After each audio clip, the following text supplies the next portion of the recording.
I'm truly delighted to be here.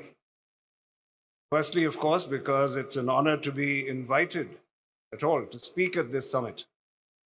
Thank you for that invitation, Mr. Chief Minister. But apart from that, there's another very personal reason why I'm delighted to be here. Because the state of Karnataka is deeply entwined with memories of my childhood. Because my family is closely connected with Kodagu. My parents many years ago were enchanted by the beauty of Karnataka, and they wanted to build a base here where their children could be close to nature.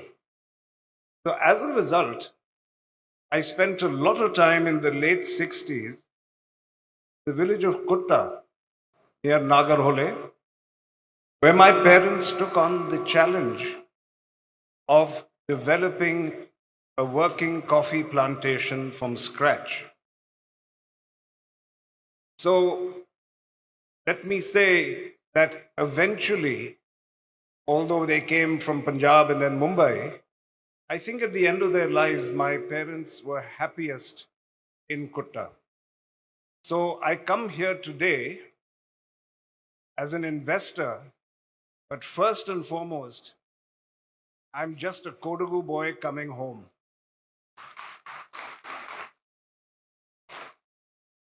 Now, I learned the basics of growing coffee by simply observing what was going on. And in retrospect, I now realize that those years on the coffee plantation were definitive ones. Because watching that coffee grow taught me life lessons that have defined my life as an adult and as a business person. So I have a lot to thank Karnataka for. But there are three major lessons that I have carried over from coffee growing into my life. First of all, successful coffee growing requires the bushes to be carefully planted and very deeply rooted. And the same principle applies to business and personal relationships. They also need to be firmly and deeply rooted. Another essential element of coffee growing is that the plants need help to grow. The coffee bushes are nurtured and protected by growing them under the shelter of shade-giving trees.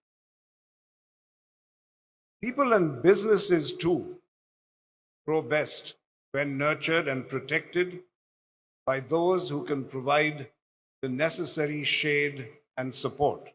And thirdly, growing up at the plantation taught me the virtues of patience.